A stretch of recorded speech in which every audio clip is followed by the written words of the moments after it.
ललितपुर से आए थे, रतलाम में बस गए। हाशमी जी राजस्थान से आए थे, यहाँ बस गए। और आदरणीय सर हमारे हैं, ये सीतामऊ के रहने वाले हैं और रतलाम को रहने के लिए पसंद किया। शिक्षा विभाग को उन्होंने अपनी सेवाएं दी है और मैं काफ़ी समय से को जानता हूँ।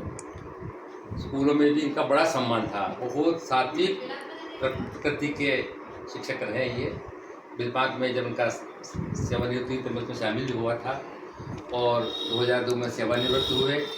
उसके बाद लगातार सर कुछ न कुछ बराबर लिखते रहे और बहुत गंभीर किस्म का लिखते रहे। खास करके अपने रतलाम में रहकर इन्होंने सीतामऊ को याद किया। सीतामऊ राज्य में साहित्य साधना पर उनका बहुत बड़ा काम है और कुछ महत्वपूर्ण पुस्तकों का संपादन किया, टीकाएँ लिखी और अभी निरंतर उससे निबंधों की श्रेणी में उनकी ये चौथी 5वीं पुस्तक है।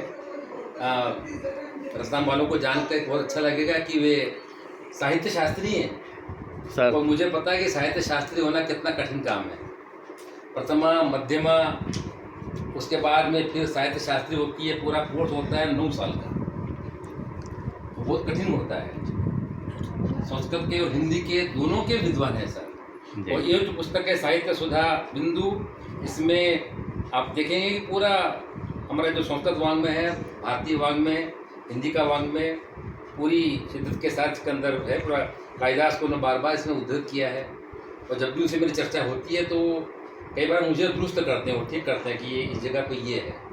कालिदास के साहित्य को बहुत गंभीरता से उन्होंने पढ़ा है, विशुद्ध को पढ़ा है। धर्मशास्त्र के बारे में उनकी अनूठी जानकारियाँ हैं। इस प्रकार से ये जो पुस्तक अभी नई पुस्तक आई है साहित्य सुधा बिंदु, अभी कुछ दिन पहले इसका उज्जैन में शैल कुमारी शर्मा के सानिध्य में इसका लोकार्पण हुआ था और आज आदरणीय रतन चौहान साहब, हमारे साहित्यकार आशीष नक्षत्र, धन सिंह पवार, कीर्ति शर्मा जी, इन साहित्यकारों की उपस्थिति में आज इसका विमोचन हुआ है और हम इसे आशा करते हैं कि ये पुस्तक बहुत चाव से पढ़ी जाएगी और इसमें जो जानकारियां हैं वे निश्चित रूप से हमारे लिए मौलिक होंगी और जो भी पढ़ेगा वह इससे समृद्ध होगा। बहुत बहुत धन्यवाद साहब। श्री हमारे साहित्यकार मित्र श्री आशीष दसोत्तर जी से भी निवेदन है, 2 शब्द आप आशीष जी। बहुत सुखद है कि आज आदरणीय दुबे सर की ये पुस्तक हम सभी तक पहुंची है। सर की विद्वता और सर का ज्ञान अथाह है और जो पूर्व की किताबें सर की पढ़ी उसमें एक अलग दृष्टिकोण दिखाई देता है। तो इस पुस्तक के माध्यम से हम सभी सर के ज्ञान से और लाभान्वित होंगे और बहुत सी नई बातें इस पुस्तक से सीखने को मिलेगी। सर को बहुत बहुत शुभकामनाएं।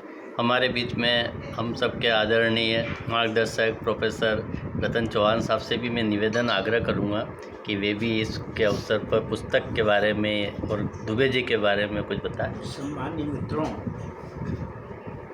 सर्वप्रथम मैं आदरणीय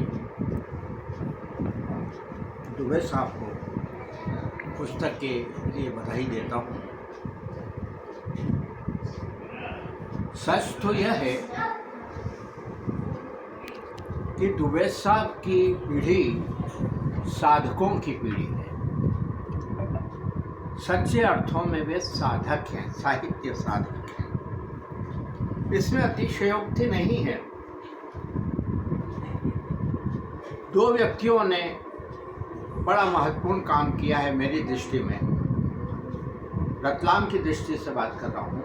एक आशीष दशोत्तर जिन्होंने घर के योगी पुस्तक का प्रणयन किया है और 50 साहित्यकारों पर अपनी समीक्षात्मक टिप्पणी दी। इसी तरह गौरीशंकर जी दुबे ने भी रतलाम के रचनाकारों के ऊपर, डॉक्टर चांदनीवाला जी हों, प्रोफेसर अजहर हाशमी हों, कुछ मेरे लिए भी उन्होंने लिखा है, पत्रों के माध्यम से लिखा है, आलेखों के माध्यम से लिखा है। सर ने कहा कि दुबे साहब हिंदी और संस्कृत के विद्वान हैं। थोड़ा मैं ये भी जोड़ना चाहता हूँ कि इस पुस्तक में उन्होंने मुझे एक अनुवादक के रूप में मूल्यांकित किया। जब कामायनी का अनुवाद आया और हिंदुस्तान के कई ज़िलों में उसको भेजा गया, बहुत कम जगह से किसी लेखक ने कोई विचार किया। उज्जैन के रमेश दवे साहब ने जरूर लिखा, दूसरे गौरीशंकर जी दुबे ने न केवल कामायनी वरन अंग्रेजी कविताओं को लेके भी लिखा। तो ये साहित्य में पैठ है, इसलिए मैं सर को कहता हूँ कि वे साधक हैं और हमारे लिए अनुकरणीय हैं। 85 की आयु में निरंतर सृजनरत रहना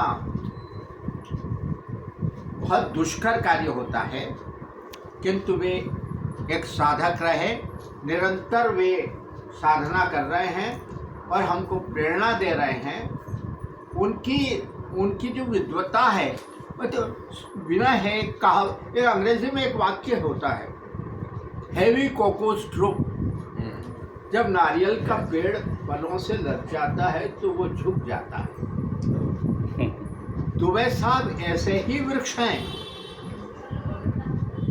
जो अनंत राशियों से लदे हुए हैं, किंतु इतने विनम्र हैं कि हमको संकोच होता है। हम तो उनके, कई बार लगता है कि हम तो उनके पुत्रवत हैं। सही बात।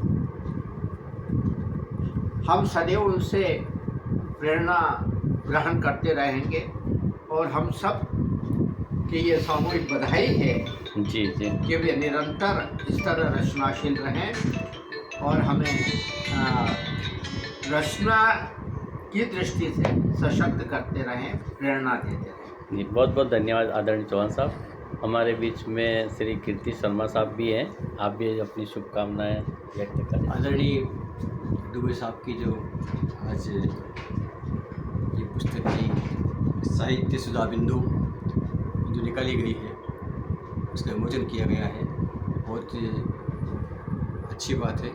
इसके पहले मैंने प्रेरक बातें भी पढ़ी है, उसमें इन्होंने काफ़ी अच्छा लिखा है। उसमें पुरानी ऐतिहासिक चीज़ें भी उन्होंने बताई गई है और इसी प्रकार से वे हमेशा अपनी बात जो है बड़े पुख्ता रंग से रखते हैं और ये साहित्य प्रेमी के लिए इसके लिए बहुत अच्छी बात है और ये सिद्धात्मक कार्यक्रम है और इसके लिए बहुत बहुत बधाई देता हूँ। शुभकामनाएं। जी, आप हमारे दुबे साहब हैं, आप बोल रहे हो, आप बोल दो। आदरणीय